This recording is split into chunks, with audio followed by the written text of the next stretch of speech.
Hello guys, sinong gustong bumili ng condo guys dito lang sa Cubao?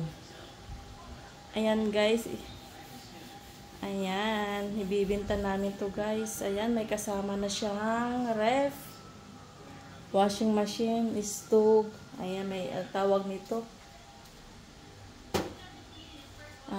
exhaust fan, parang ganun. Yan na yan. Pero ito guys, kokon, dalhin namin yan. Yan lang, tsaka washing machine. Table, dito na, kasama na. Sofa, kasama na siya guys. Center table. Lagayan ng TV. Tsaka yung TV, dito na yan. At tsaka may dalawa siyang aircon guys. Doon sa kwarto. Isang kwarto lang to. Ayan, yung kortina yan, kasama na yan. Nandito yung kwarto. Pasensya na guys, nagkalat pa yung mga damit namin. Ayan, yung aircon. Ayan. Dalawa siya guys, dalawang veranda. Dalawang balcony ito guys. Ayan, yun yung balcony. At saka nandito ang tapat ay swimming pool.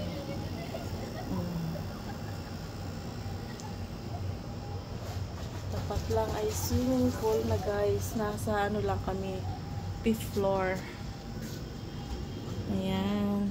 At saka ang laki nito guys, nasa 55 square meters. Ayan guys, pasensya na guys, kalat ha.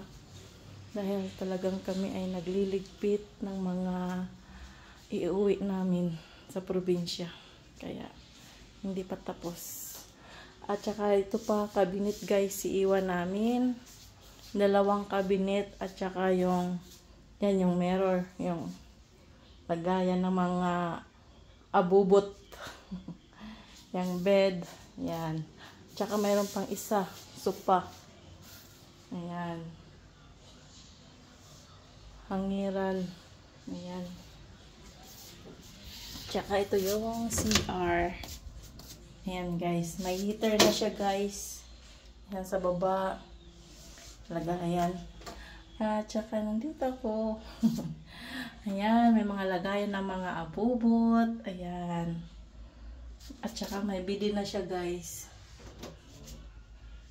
Hindi na tayo magtabo-tabo. Ayan, yung CR. Ayan po. Ayan.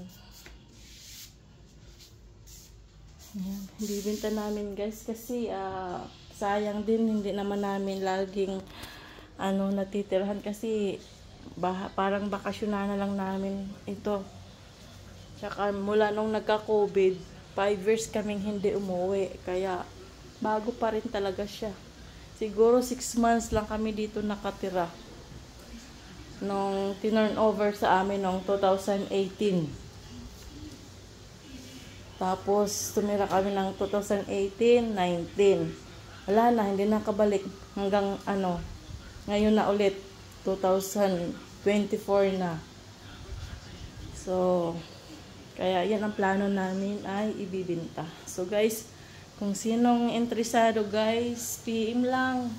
Andito lang ito sa Cubao, sa tapat ng Alimol. Ayan guys.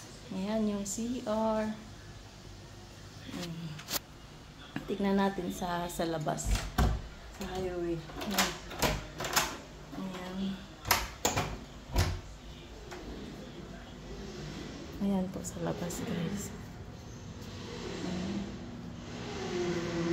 Dito. Ayan. Ayan ang paglapasok mo. Ayan. So PM lang kayo guys kung sinong interesado. Habang nandito pa kami sa Pilipinas. Dahil pabalik na kami end of this month, or kung ma-rebook yung ticket namin, baka April pa kami uwi. Ayan guys. Okay guys. Thank you for watching. Bye bye. PM lang kung sino may gusto. Okay guys, bye bye.